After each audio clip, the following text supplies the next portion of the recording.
Welcome to Inner Peace with Dr. Reese, a program that can help you become liberated in the modern world. Now, here's your host, Dr. Kevin W. Reese. Hello. Welcome back to another episode. Now I have Typhanie Alexander with me. And when we met recently, you told me some really cool things about your big, busy family. Yes, big and busy. And I just thought that there was so much value there. And there's so many people out there that they're so overwhelmed with their family. And I thought maybe you could help with the discussion of how we can bring some inner peace to that family life. Because can't family life be stressful just like a job could? It absolutely can. And I think part of it is what we bring to the table for expectations, right? So we have this whole preconceived notion of what family life is quote unquote supposed to be like. Right. And part of it is recognizing how much of that is necessary and, that you can use to actually formulate your day and organize, and how much of it is really just unnecessary stress for no reason. Right. And you can just kind of let it go. Right. So knowing that it's okay that, oh, well, I was raised this way, or, my mom did it this way, my dad did it this way, my big brother, big sister, auntie, uncle, whomever, had an impact on how you view things. But at the end of the day, it's your family, and you kind of have to do what works for you. Right. How many kids do you have? So I have four. Four. So and they're a wide range of age, right? Right. So my youngest is going to be 12 next month. She's my daughter, my baby girl, going on 45. We'll figure that out later. But then my son Justin is going to be 16. My daughter Belle is going to be 20 in February. And then today, October 11th, for those of you who don't know, is my son's birthday, and he's 28. 28. Yeah. Wow. My firstborn. So you got a bunch of teenagers. Yes. Basically. All teens and millennials. And then an older, yeah. Wow. And then it's myself and hubby. So we are officially outnumbered, but it works. Okay. So how do you help your teenagers in this social media era? Do you have to police that? You got a 12-year-old. So there's hormones either there or about to be there. They are fully there. Okay. They've been there for almost a year. God help us. I was not ready for that conversation nor all the fallout from her having to deal with those physical and emotional changes and whatnot. So here's the thing with policing. I try and learn not just from my own mistakes, but also having worked with children and families for 25 years, right? I see what they go through. I hear the struggles, right? So I try to say, okay, here's what works. Here's what works for my child specifically. Here's my non-negotiables, and here's where there's room to play. So I think policing is probably too strong a word, but what we do before it becomes a problem is we lay out some degree of expectations, and they're smart enough to know why, right? So we tell them why. Doesn't mean they're going to obey the first time, doesn't mean they're going to agree the first time, but I think that when we give them the reasons why we set parameters and why we're saying, here's what we would like to see you do, and here's the reason why, we get a little bit more buy-in. They might not still get it, but at least it doesn't come out like, oh, well, you're just trying to control me, Mom. I'm going to do what I want. Or worse yet, for them to circumnavigate us and try and sneak past, that I think is far more dangerous. So I would rather them feel like asking the question is safe or getting clarification is safe. And then we revisit it and we're just honest, have you ever had a problem with bullying, with someone who's older than you, hanging out with your space with your friends? We have those conversations, and they're not fun and they're not easy, but I think that they ultimately make things easier. So not policing, lots of communication, lots. Right. And it depends on the child's age. because, you have to talk differently to your 20-year-old than your 12-year-old, than your 16-year-old, than even my 28-year-old, to be honest with you. I mean, he's 28 and he's got his own life, but every now and then he'll still come back and say, hey, what about this thing? And I'm genuinely like, really? You're still asking questions? Great, I'll take that, Right. Do you think that social media is creating an insecurity? Do you think because the kids are comparing, or people in general are comparing each other with everyone because you're looking at the timeline or the news feeds? Yeah, I think there's a whole psychology that none of us expected as a side effect of social media, whether it's Facebook, Instagram, Snapchat, just this whole living out loud in living color, front and center in real time. It's a very different set of, again, expectations, I think, that we put on ourselves, and also that comparison. There's a lot of self-reflection that you have to do, I think, in order to navigate social media and not get like a little bit jealous or insecure, or taking what you see on social media and somehow placing self-value on that. Right. So I think it's really important to remind kids, speaking of just mine, that everything they see is not all that there is, that there's always another part of the story. Like, okay, you see this, family living it up in Disney. Okay, that's great. Depending on how many times they go, what did it take to get there? Well, they had to plan, they had to save, they had to, make certain decisions. It didn't just happen one day that they woke up and just everybody went to Disney. And then same thing with, designer labels and stuff. Like, there's a cost that comes with that, whether you see it or not.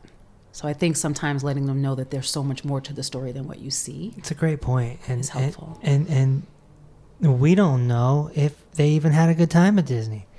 They could have been back at the hotel yelling at each other, the family, right? Yelling at each other. Mm-hmm. And, maybe they've gotten back home and there's like $10,000 worth of debt, which now somebody doesn't go to college, or someone doesn't get that car repair. I mean, and that's not to say that everything you see on social media, that no one's having fun and they didn't earn the trip or anything like that. I'm just saying that there's always two sides to everything you see on social media. Yeah. You got to dig down deeper. You got to unpack it.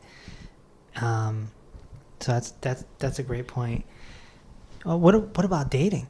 You got these kids that are like, How do you deal with that when they bring home boyfriend, girlfriend? So again, I think that whole idea of you will do this, you won't do that, let's just face it, that does not work, right? We ask a lot of questions, and we ask a lot of questions that make them think about how they want to live and how they want to be treated. And I know that sounds a little weird, especially when you're talking about like 12 years old and 16 years old, but you have to start having those conversations early, because those are foundational to what they're going to grow up believing is okay. Right. And I used my daughter as an example because she's a giver almost to a fault. And she's had a couple of relationships that I would consider serious for her age. But there were some warning signs with, one of her relationships. And, all we could really do effectively is to say things like, okay, and how did that make you feel? Okay. And, so I see that this thing happened, what are you going to do about it? What are your thoughts on this? Do you see a way around it? So having them problem solve through some of that. And what was the most effective thing is to have her come to realizations on her own. Right. And I'm going to take a moment and say how proud I am of her, because she came to some very painful realizations on her own about how she wanted to be treated and what she did and did not deserve. And that was a lot more effective than my husband and I saying, he's no good for you. You guys need to break up. Yeah, isn't it? Some kids don't want to hear from their parents, right? So if you did give your opinion, there could have been some backlash there. Definitely. Just teenagers being teenagers, and them, they're coming into their own. Yeah, and I gotta believe also, and it's a hard line to walk as a parent. You gotta believe that if you've put your heart and soul into giving advice, into trying to teach lessons, trying to live by example, at some point you have to like pass that torch of trust that says, okay, I've given you all I can give. What are you going to do with it? Right. And letting them know that if and when it gets hard, we're here. Right. Like, I'm not going to promise you you're never going to have a problem. I'm just going to promise you that when you have a problem, we're right here. Mm. And I think that saying that over and over again when there's no problem, right, makes it a lot easier for them to come to you when there's is a problem. one. Right. That makes sense. Yeah, they're coming into their own, and they that feeling of independence. They say that the kid starts feeling the independence around 8, never mind 20. I know that some people say that, but I was also a toddler teacher and a preschool teacher, and I can tell you, I think it's sooner than that. Okay. I think a lot of those personality traits and a lot of 5? the need for 3. Yeah? 3, 2. Yeah, the moment that children start testing their boundaries is when that stuff starts to take. I mean, that's their whole job, is trying to figure out, where's the line? If I cross it, what's going to happen? Who are my people around me? Who's going to keep me safe? What do I avoid? That's their whole job, is figuring out where those lines are, where the barriers are, testing them. And then once they establish where those lines are and they have a sense of trust, they can firmly take the next steps.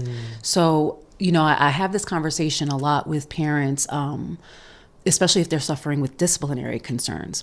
There's 2 different camps on this, where you've got progressive or very permissive discipline, where it's like, they'll find their own way, do what you want, we'll only correct you if it's dangerous. But children need to feel safe, and they need to feel that when they fall, there's something that's going to catch them. If they don't have boundaries, so they don't sense boundaries, they don't know that when you say something, you mean it, right? They don't learn to trust it. So it's like, you call that soft no, the Jell-O no, right? So you say no, but it's not really no. It's, if you cry hard enough, I'll give it to you. If you ask me enough times, I'll give it to you. If I feel guilty enough, I'll cave and I'll give it to you. Right. So that Jell-O no ends up being something whereby the message that the child's getting that you don't mean to say is, I don't mean what I say. Right. So when I tell you something, it can change, and you're never going to know if I mean what I say or not. Wow. So sometimes when you say no and you stick to that no, the child might not like it, but they will trust it. And then they'll realize that, okay, this person has told me this. They mean what they say. I can now make adjustments with my behavior thus. Childhood psychology 101 happening here. I'm just saying. Did your background in childhood education help you with your children? Absolutely.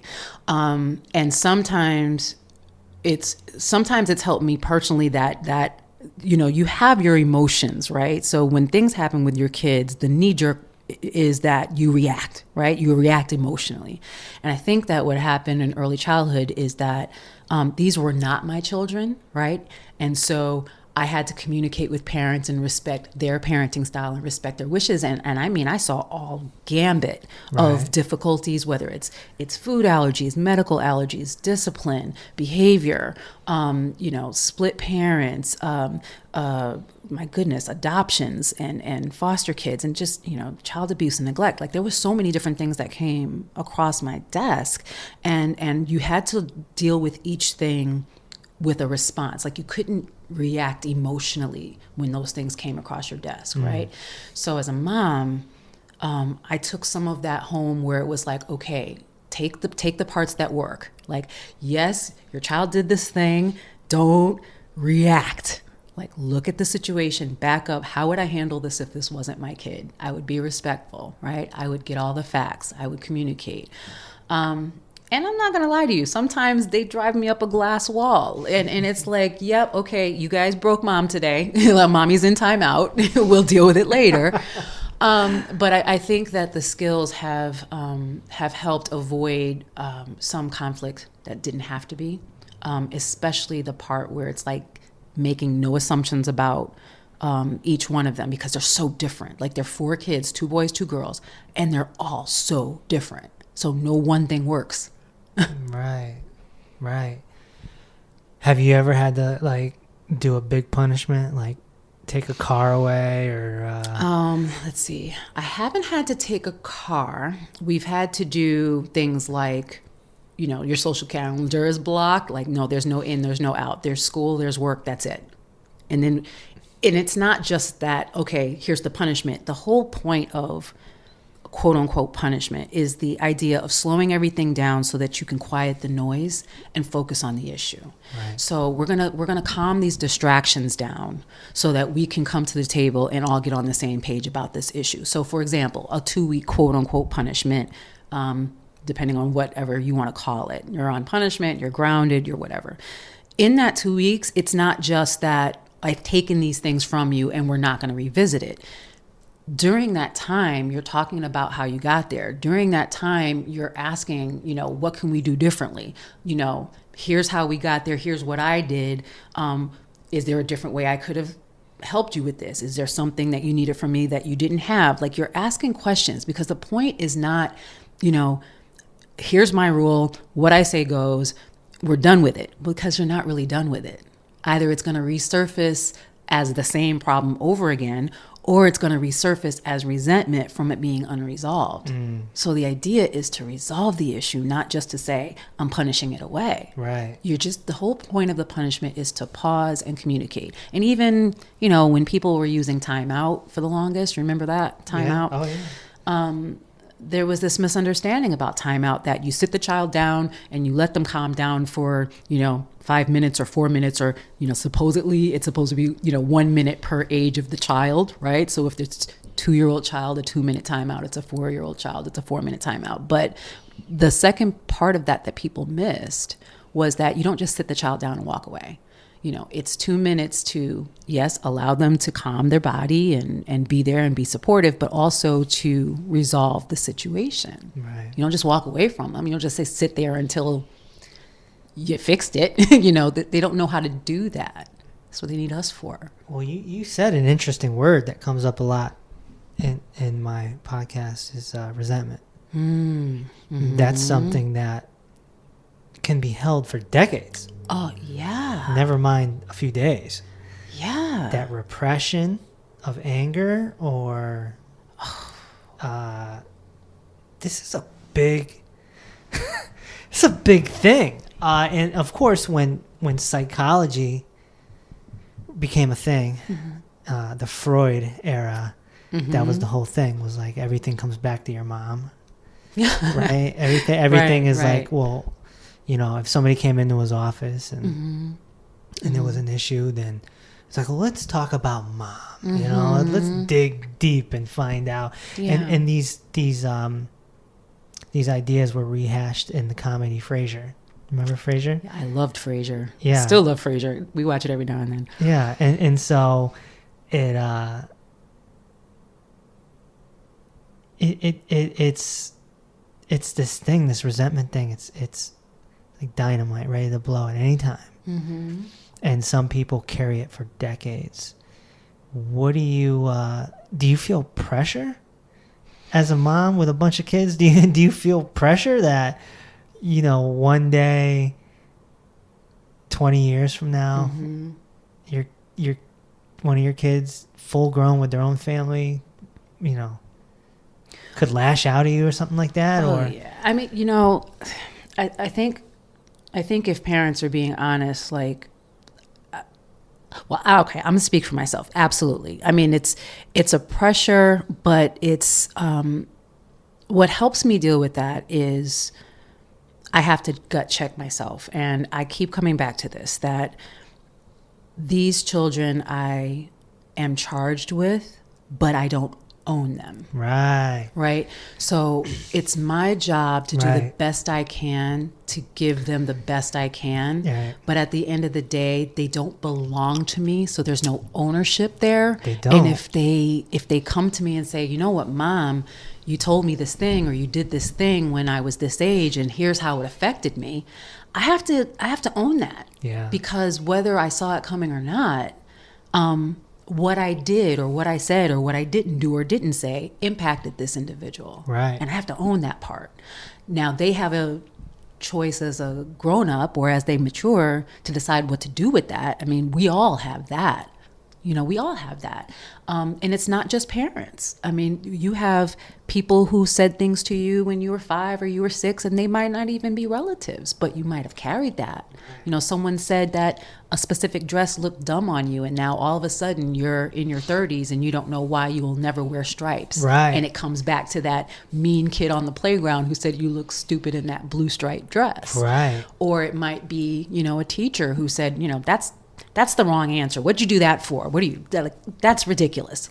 And right there, you start that seed of, well, am I not smart enough? Am I dumb? Yes. And then as you get older, now you've got that boss that clips you just the wrong way and insinuates that maybe you don't know what you're doing. Mm-hmm. And your brain and your body and your feelings go all the way back to that teacher that was like, well, I wasn't stupid. I didn't hear the question or whatever it was. And then not ever having a chance to resolve it or to speak out and say, here's what that trigger means to me. Yeah.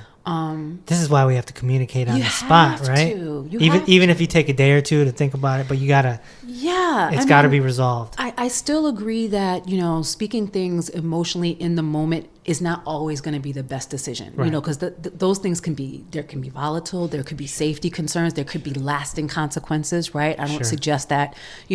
You call out your boss in the middle of a staff meeting and then expect to come back the next day and still have your job. Right. But there's a way that you can say, okay, here's what I understood, ask some clarifying questions, at very least bring it back to the table so that it doesn't fester and become what you were talking about before, that resentment. Yeah. And I think as a family, right, as parents, it's one of the best gifts we can do for our kids is the ability to communicate, showing them the ability to listen.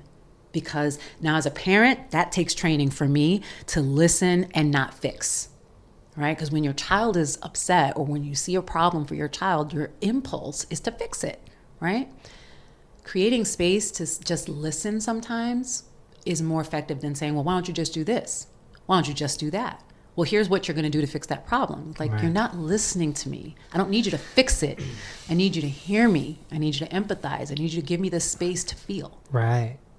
And I think sometimes as parents, that's an uncomfortable place to be in. Some parents could just go through the motions.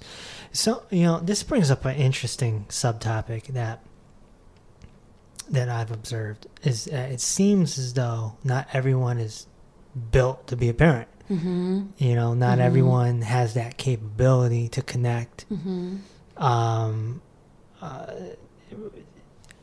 Everyone's had to have had a parent or an uncle or a teacher or someone who just, there's no affection there. It's kind of cold. Mm-hmm. It's not that they don't care about you. Mm-hmm. They don't know how. They don't know how to give a hug. Mm-hmm. They don't know how to say, hey, I'm proud of you. You did a great job. They don't know how to give praise. They don't know how. They just, that affects a kid. Unless and then maybe years and years and years down the line, the child kind of wakes up and, understands sort of the factor that, hurt people kind of. Yeah. And that, okay, maybe my dad is that way, but how was his dad? Right. It's so funny. I had this conversation with someone about a week and a half ago. We were in a coaching session, and now, not too many details, but this was a female in her 50s, and she and her mom were talking about the difficulties of her dad passing on and family coming together and funeral and things that unearth and surface when family comes back together in certain places. And they had an opportunity to finally have a real conversation about her growing up. And it came out in her conversation that mom never actually said the words, I love you to them, never said those words. Behavior was always there for them, doted on them, dinner, clothes, cleaning, PTO, made the Halloween costumes, like all of that. But the actual words, I love you, did not happen when she was young. And when she had that conversation with her mom was like, really? Are you sure?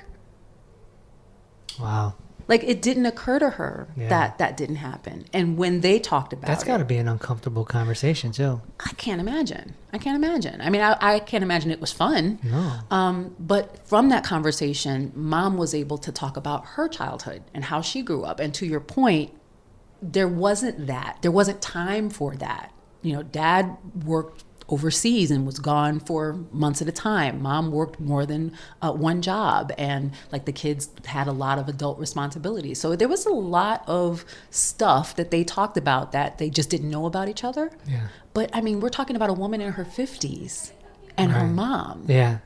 Okay, so when you're talking about childhood resentment, yeah, I mean, well, I've heard a lot of stories where some of this doesn't even get resolved until the parent is on their deathbed, too. If they're dying a slow death, and it's hospital time or hospice time, and then the conversations happen. So, some of the work I do also is when you don't have the opportunity to even have that. So, like this schism or this unspoken truth or this conversation that wasn't had, the person's gone. Right. And now what do you do? You're not going to resolve that. No. So some of that work is then, you know, you may not get a resolution, but you may be able to reconcile, right? So you may be able to separate truth from perception. Right. Now you can separate what was my hand in it versus what was out of my control, and what do I own and what wasn't my garbage, what is mine to carry and what isn't. So then you really start to evaluate the truth of the relationship and not the expectations of the relationship, right? And not what it looked like, but what it actually was. And when you can accept that, you know, sometimes that pain can subside enough to find the value even in the pain. Right? Because sometimes things happen that hurt, that the fact is that did you not go through that, right, you wouldn't be who you are. Right. Everything's a lesson. Yeah. Lesson or blessing? Yeah, sometimes both, right? Yeah. A few episodes ago, I spoke to Priscilla Bankston, and she had this pretty cool thing that she said where she was like, it would be in every parent's best interest to sit the kid down on their 18th birthday and say, hey, listen, everything that's happened up to this point, it's on me. Because it's been my journey. I did the best I could. You know, all my junk that has been piled up from my whole life. Obviously, I probably put some of that on you. But now you're 18 and, you know, my bad. No, I think there's basically, value I'm in paraphrasing. No, I think there's a lot of value in that. But I would only add to that, you know, it's a gift that you can give all the time. Right. All the time. I think that as parents, again, putting that expectation on us, like no one is saying that we have to be right all the time. Right. And there's value in going to your child, even your 10-year-old, your 5-year-old, and saying, you know what, I made a mistake. Here's what I was trying to do. I didn't intend for you to feel this way. Now, the idea being that we're not infallible. You know, we don't want our kids to grow up thinking that we can do no wrong.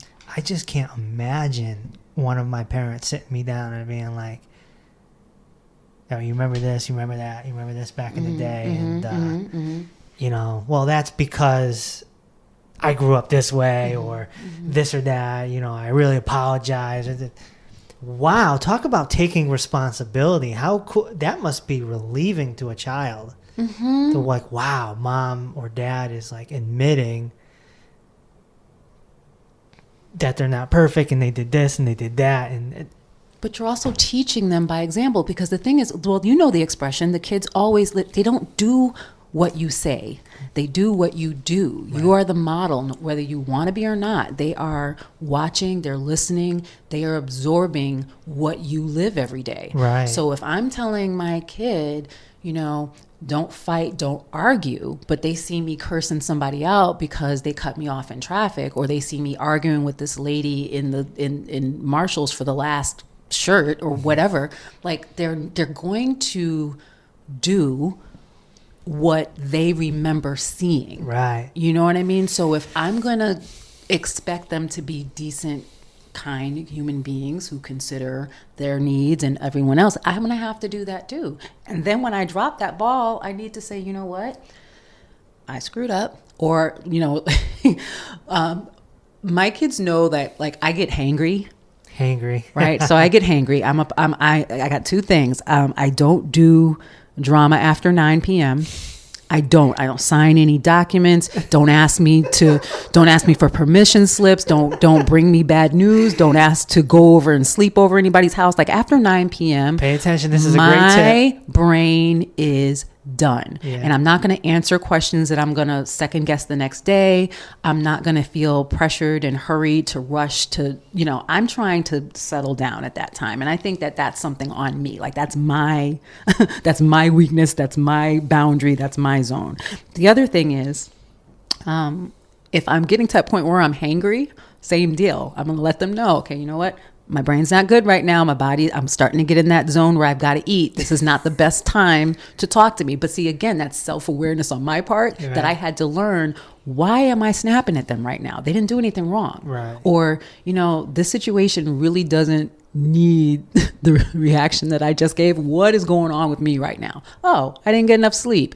Oh, my coffee wore off. Oh, I'm hungry. Oh, I'm after 9. So some of that is self-awareness. So as a parent, where you went back to something, that you said about everyone, quote unquote, not being built to be parents, right? Even if that's true, once you've become a parent, it doesn't matter if you were built for it or not. Yeah, you're in it. Okay, you're in it. But you have to be the parent that you can be. You can't be the parent that someone else expects you to be. Same deal. So if your idea of parenting is, you know, I'm going to prepackage all of the breakfast, snack, lunch, dinner, snack, and you can pull that off, go for it, right? If your version is, okay, here's $20, go and buy yourself lunch for the week or breakfast for the week or whatever. The point is that there's no roadmap. There's no one way to do it. All you can do is like course correct and adjust as you experience things. So, you know, if you know, you've done this thing where you've given them a lot of leeway and they've shown you that maybe they're not ready for that level of responsibility, you know, you can't blame them for that, right? You have to now say, okay, I gave you this much responsibility. We had all these problems as a result of it. We're going to change things this way, and here's why. Right. You know, so it's not you screwed up or, you know, you messed up. It's like, okay, you know what? Here's what we did. I told you that, you know, I gave you $50 at once, you know, I don't know. I'm just throwing numbers out now.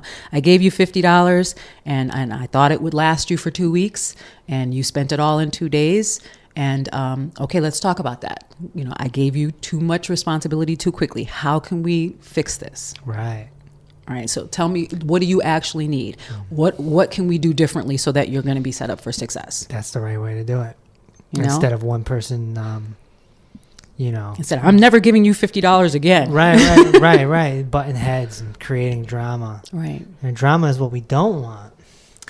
And you're and no talking to me after 9 o'clock is a cool tip. I hope somebody picks that up. Listen, I'm not proud of it, but I'm going to say it works. I think 8 o'clock would be even better. Why not?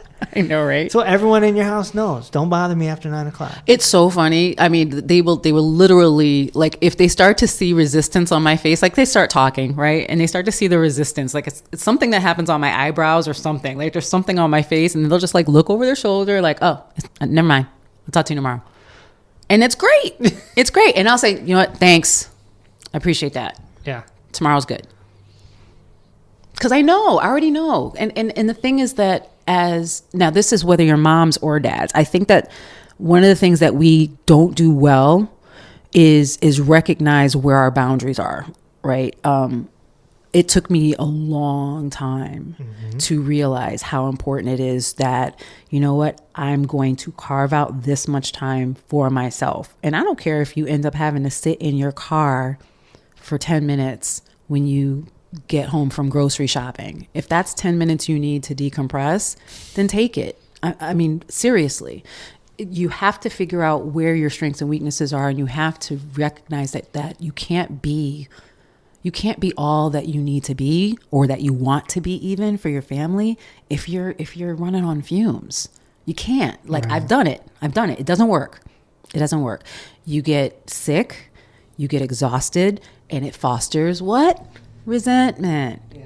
But except in this instance, it's not resentment because someone did something to you. It's because you put this on yourself, and now you're mad that they can't read your mind.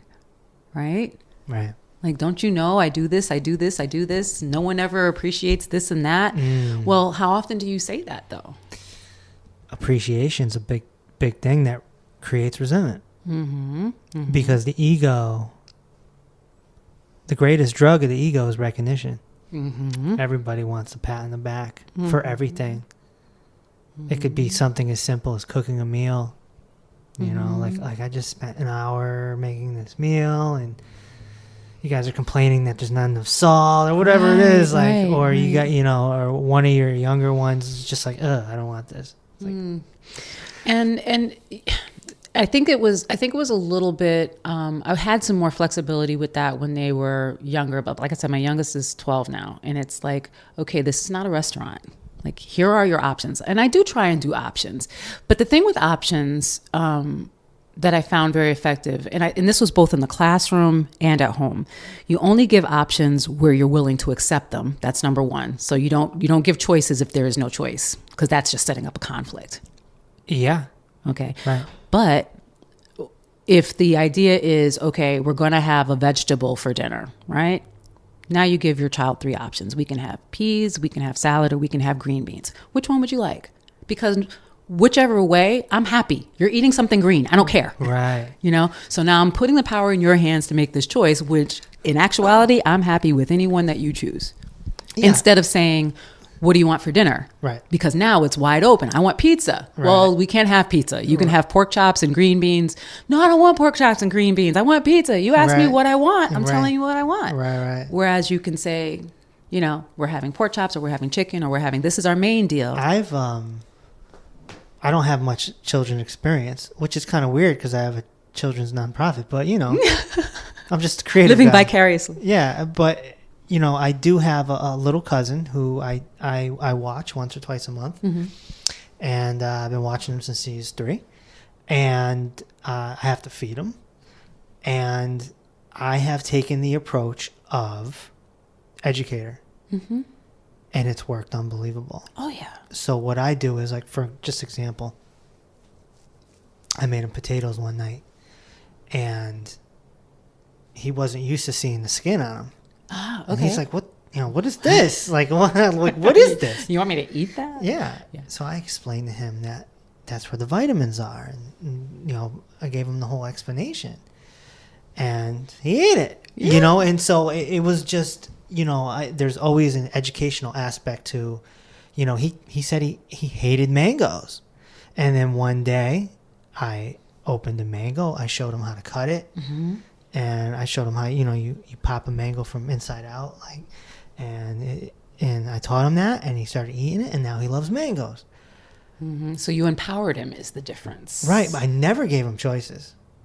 Not once. If I'm eating mangoes, you're eating mangoes. Which is fine, but the idea being, though, imagine if you had put it that way, though. We're having mangoes. You're going to eat it and you're going to like it. Right. Like, what is the message that they actually get with that? That's a dictatorship. But I wouldn't say it in that way. Right. I would just say, well, you know, you can wait till the next meal if you want. You know? Absolutely. That's a choice. Again, they're still empowered. Right. They're empowered in that, listen, I'm still the adult, and I'm setting the boundaries. I'm still putting the parameters on what our options are here. You know, as a little person, yeah, you know what? You can eat or you cannot eat. My great-grandmother had this expression, and it stuck with me forever. You'll eat it before it eats you.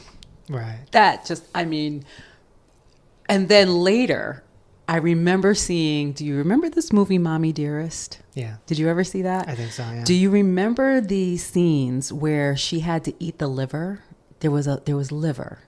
And Mommy Dearest basically was saying, you're going to eat this liver. And what ended up happening was the child didn't like the liver. The child didn't want the liver. But every meal from that moment, like 3 different times, she rewarmed that same plate and put that same liver in front of that child. It was like a battle of wills. And the child never ate the liver. No, they won't. But but that was an example of, you know, like you said, dictatorship. You'll do it and you'll like it. No, they won't. No, they won't. And then it'll spark a whole nother new problem that's just going to fester. Yeah. And as they get older, there'll be that resentment. Yup. Oh, there's that word again. And it'll just keep going and going and going. Yeah. You know? But I mean, you know, what I think part of it too, and now again, this is me. I think part of it is also finding like the sense of humor and the joy that comes with raising kids, because it's hard. They stink sometimes. They're dirty. They're messy. They outgrow things like 2 months after you buy them. Like there's a whole laundry list of things that happens. Right. No pun. That parents just literally have to go through. But sure. But I think for me, it's also like there's a sitcom aspect to it. Like there's certain, you can't write some of this stuff. No. You know, I don't care if you had like the best showrunners in the world. Some of the stuff that goes on, you can't capture it in a script. Like right. and being able to like zone in on that weird moment, or, you know, that special skill or talent, or, you know, that moment where everyone just is in harmony. Like those are awesome moments that you really have to just stop and appreciate and slow down. Right. And that's what's the point. Like that's what's worth it. Right. Like all the rest of the stuff. You know, there's definitely a survival aspect to parenting, no question. I'm not gonna lie. Like sometimes it's like, okay, they're all asleep and I passed out in my clothes that particular day. Right. But other times, you get to really create something special. Like you can't create that same experience with another set of people. Like it's you and your household are going to create experiences that only you and your household can have. There's just so many variables. There's different personalities. So it's not taking it for granted, I think. Like, yeah, it's hard, but imagine waking up tomorrow and not having it. Right. You know, like no matter how hard it gets, there's still that aspect of, you know, it's not that I got to do this. It's that I get to do it every day. It's purposeful. Every day I get to do this. Right. It's fulfilling. Yeah. Yeah, definitely. What about, and this goes back to me saying, not everyone's built to be a parent. Mm-hmm. And sometimes someone becomes a parent, Mm-hmm. realizes they're not built to be a parent, Yep. and they take off. Yeah. It happens. Yeah.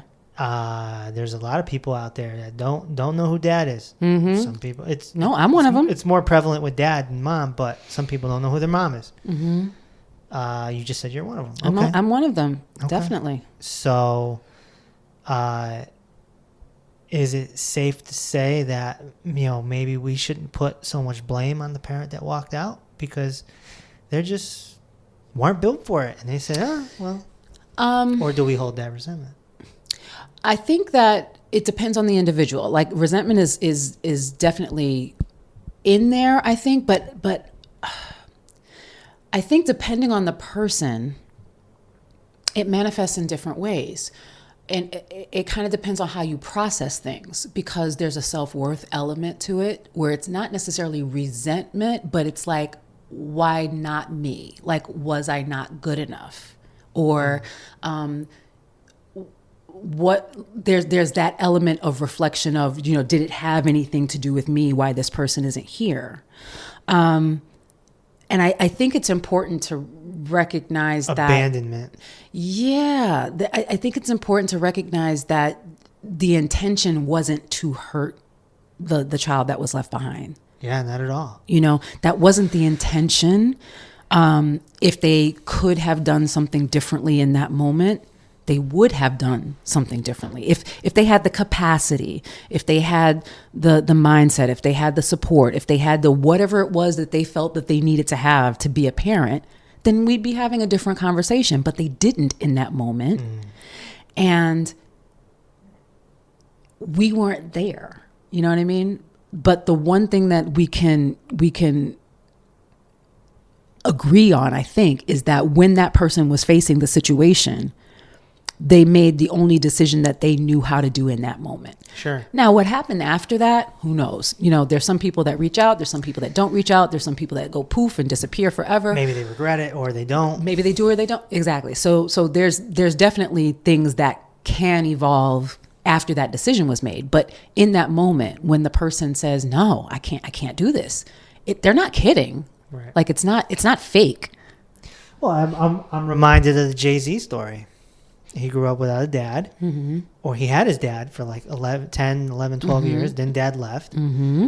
Super resentment because he's old enough to resent. Yeah. And then he becomes rich and famous. And dad shows up, and he finds out that dad was in the streets, you know, in the drug culture. And it's kind of like, oh, that's why. Yeah. Oh. Yeah. So maybe if a parent leaves, they should almost write a note, like how somebody, you know, it's like a suicide note, but I don't know, just for closure. But yeah, the point I'm just trying to make is that, you know. Well, because a lot of that's left to our imagination, right? So without the closure, you play the what if game, right? You know, the and assumptions. We're pretty creative in that way. I mean, we could what if ourselves like insane. But hurt people. It's true. And that's the cycle of humans. Yeah. And then, you know, what you were talking about, you know, parents who become parents and weren't expecting it. I mean, we have a fundamental understanding of how, you know, the human reproduction happens, right? Yeah. Okay. I heard about it. Okay. So even the aspect where, you know, you've become a parent, right? There's a certain amount of accountability there. Right. You know, there's some choices that led to that some of it is you really do have to own your stuff. You have to own it. Yeah. You have to say, did I take the steps that I needed to take in order to have the desired result? My desired result is that I don't want to be a parent until I'm 30. Right. Okay. Do you on a daily basis make choices that allow you to maintain that goal? Right. Or are you just kind of like, well, we are overpopulated. I'm just saying. So some of it is then like, okay, I've made this mistake. I can't believe I did this. And now you're mad at yourself, right? Because now you've put yourself in this situation, right? And you self-proclaim you're not ready for. Right. But like I said, once you become a parent, it's no longer about you. It's no longer about you. Now, that doesn't mean... That's the surrender of it. That's the devotion of it. That's true, but I think that part of it also is this again, I think it's a false equivalency. Like, becoming a parent doesn't mean that you as an individual disappear. Right. You have to make adjustments. Yeah. Absolutely. You have to take on certain responsibilities. You have to plan differently. But you can't lose who you are, neither as a parent or in a relationship, for that matter. You can't lose who you are in service of another, because, again, that sacrifice that you're putting on yourself. Right. No one asked you to do that. Your children don't ask you to do that. Right. How do you raise kids different than society is dictating? How does somebody actually raise their kids vegan, or how does somebody raise their kids Jehovah's Witness? Mm-hmm. Or how does somebody raise their kids Muslim? Mm-hmm. Like, we live in this Christian country.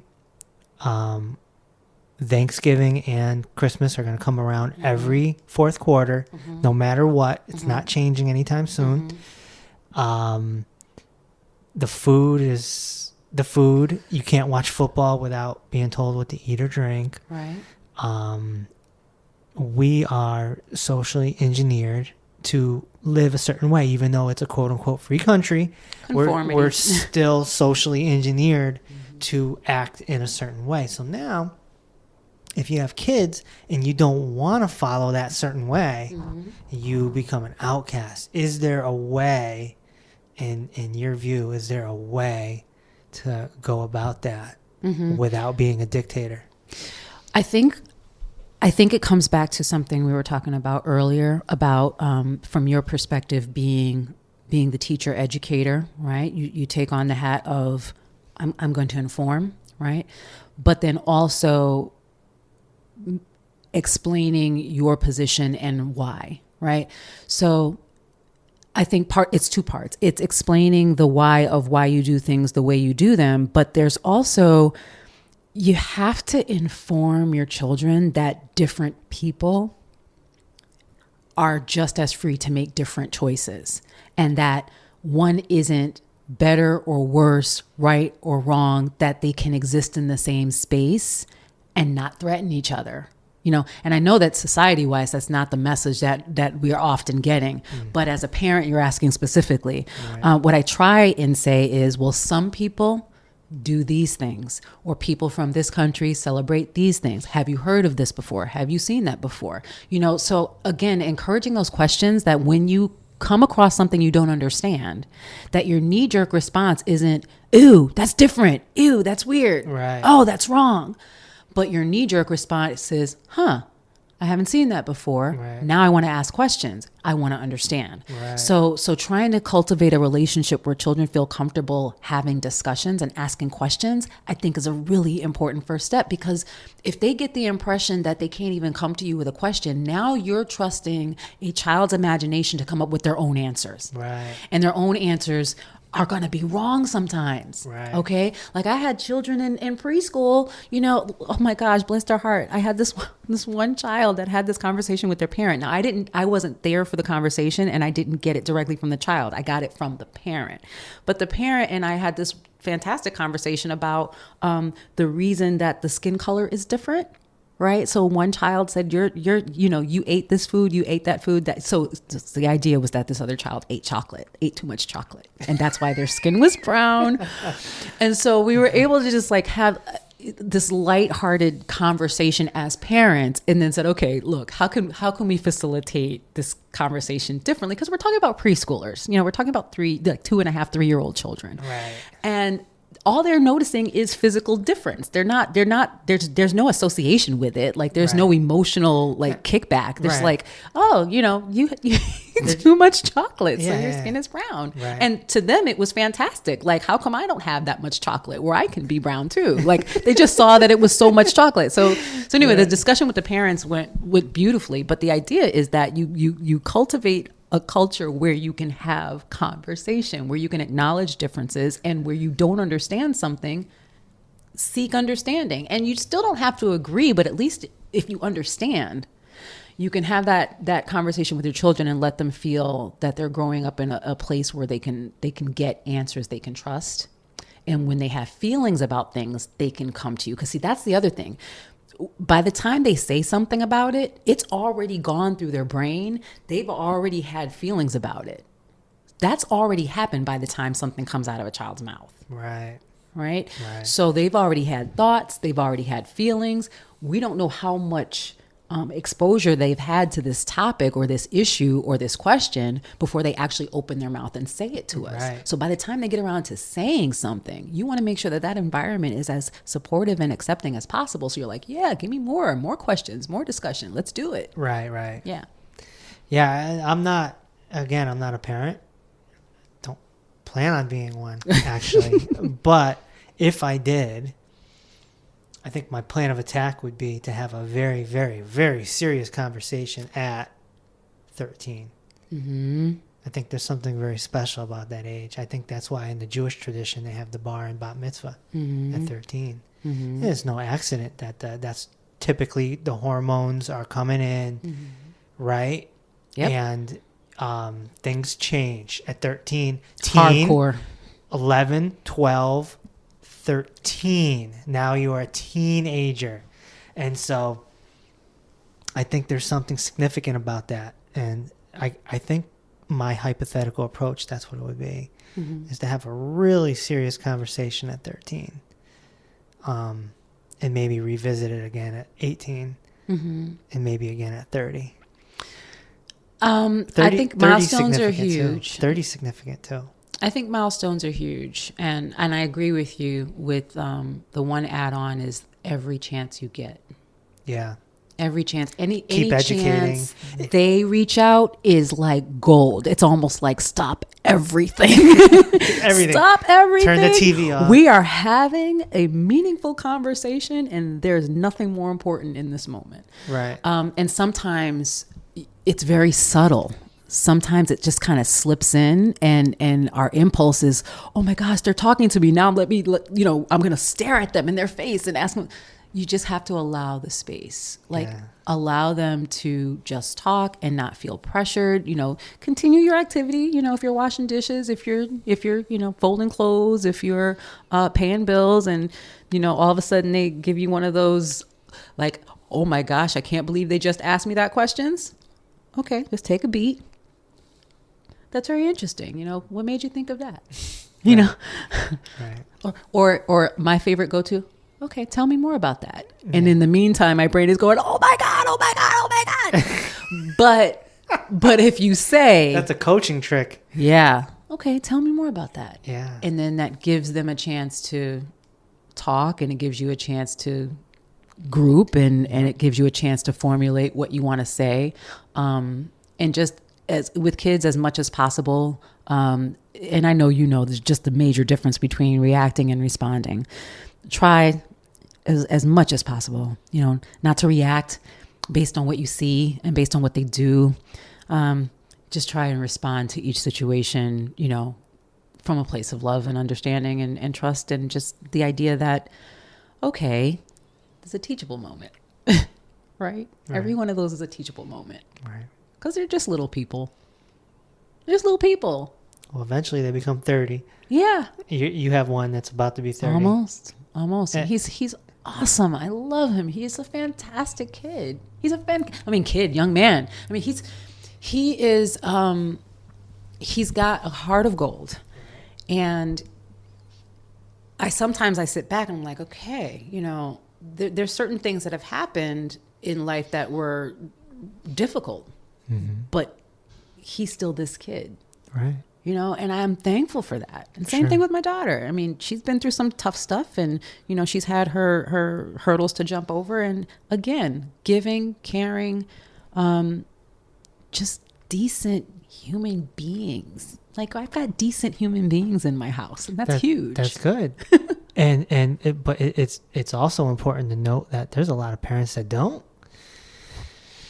Yeah. You don't know what you're getting when the egg hatches. No, it's true. You really don't. It's true. You could give birth to the next school shooter.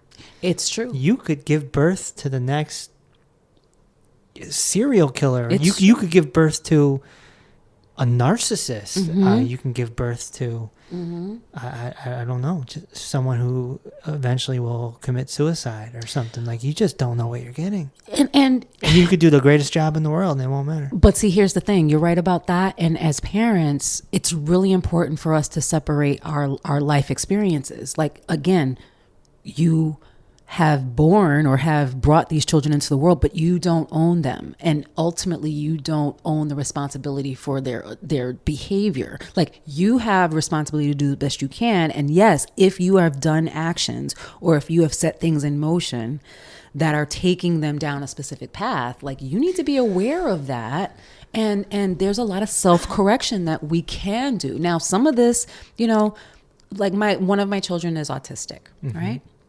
And he's high functioning on the autistic spectrum. And he was 3 when we finally got some answers about some of the things that we were seeing going on with him, some of the ways that he was processing social situations, some of the anxiety that he was going through in classroom scenarios.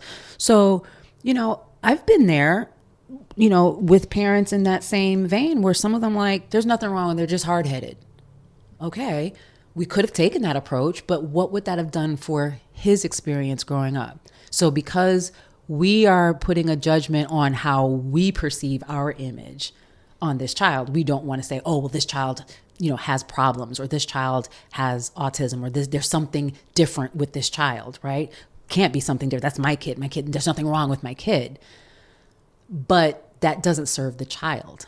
Right? It's not about us. Right. It didn't serve him for us to be in quote unquote denial about what we were seeing. And whether we understood it or not, Our responsibility was to find out, what does the child need? It's not about what is best for us at that point, because again, that child didn't have to be here.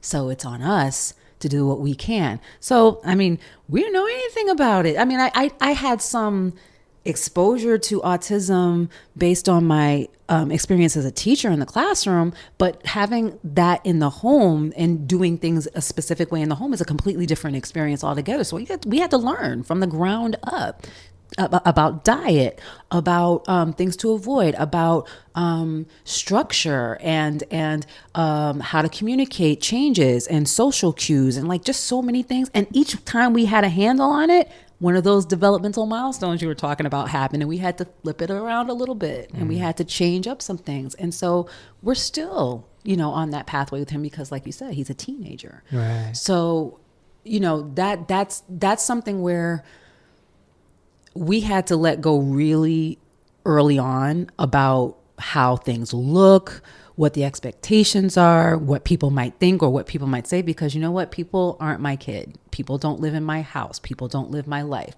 Our job is how to help him be self-sufficient and to be confident and a decent human being. Right. And whatever way that needs to happen for who he is. Isn't it safe to say that being a parent, especially once they're 13, is like pretty much like being a coach? Very much. Very much. You don't dictate to them, but you just sort of give them a pat on the back. Yep. You guide, you bring attention, Yeah. you notice. You educate. Hi, buddy, I noticed blah, blah, blah. Right? Not, what are you doing that for? Right. Hey, I noticed such and such. Okay. You have any questions about that? Or is there anything I can do to support that? Okay. Will you let me know when you need a hand? Okay. I'll check back in with you in 2 days and see how that's coming along. Okay. The whole idea is, what's the next step I can take? What's the next thing I can say that's going to move them one step closer down their road? Not my road, their road. And I'm not gonna lie. It's tricky to do with multiple children in the house because you have everybody on a different road, going a different speed, with different things that motivate them, with different things that they're afraid of, with different things they like and dislike.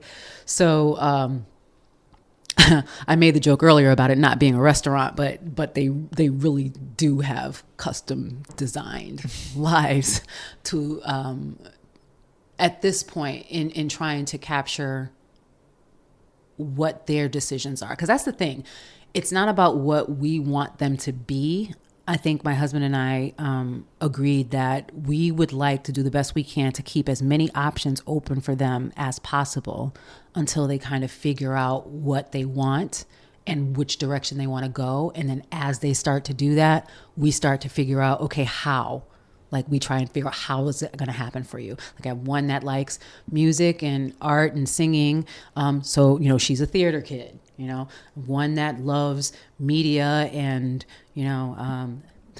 videos and et cetera. So, okay, that's what he did. He did theater and he did communication in college. So that's one of the things that he's living and doing right now. And then my Justin, he's an insane artist. And I mean, insane ever since he's 2. And then my younger one, I have to be honest, I don't know what her thing is yet. I don't think she knows what her thing is yet, but the idea is that we keep the options open until she starts to figure out, right, here's what I'm interested in, here's what I want to do. And then we just do the best we can. Right. And the idea is not going to be that they're always going to get a yes. Sometimes the answer is going to be a no, but once again, just being as honest as you can. It can't be a Jello no. It can't be a Jello no. I didn't know what a Jello no was until today, so thank you. Well, I'm not going to say that that's a technical terminology. It might just be in my house, but soft no. Soft no. That's good. That's good. No, I think as we wrap up here, I think there was some great gems here that people can take away. There's a lot of people out there managing the bigger families. Even one child might be a lot for someone, Everyone has different capabilities everyone's built for different things. Like I used to be in show business. Not everyone's built for show business. Not everyone's built to hustle. Yeah. You know, somebody might be more of an office person or a cubicle person. Yeah.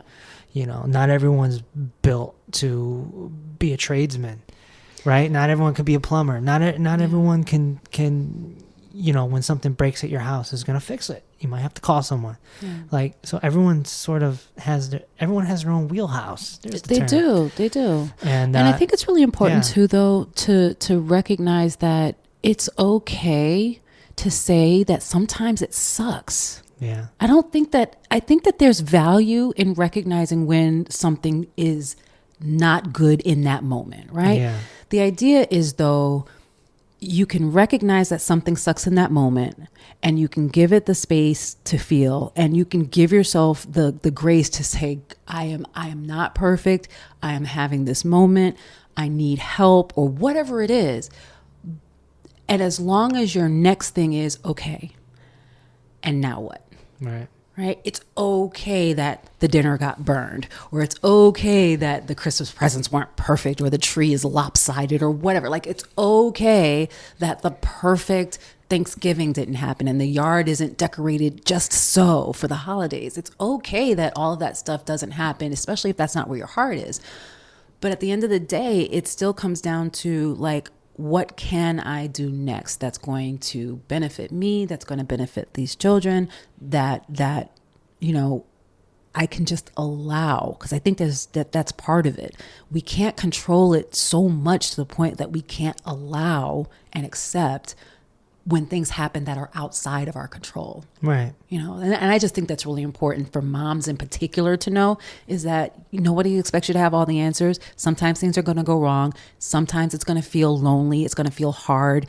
And at the end of the day, it's okay, because you're not alone in that. Right. Like, I think that I'm a fairly grounded, well-balanced mom, and I lose it sometimes. I cry. Sometimes I need to go have a massage. I need to go spend the day, you know, walking and trying on shoes. Like, there's times that you have to just allow yourself to feel it all, but then you get back up and you do what you got to do. So there's no perfect mom. And if there's anybody in your circle that's making you think otherwise, I challenge that. Well, it's not a job. It's not like you can just quit. No. I mean, you technically could walk out, like we talked about. Right. But, you know, Right. usually when people do that, it's early. But so you're in it to win it. Yeah.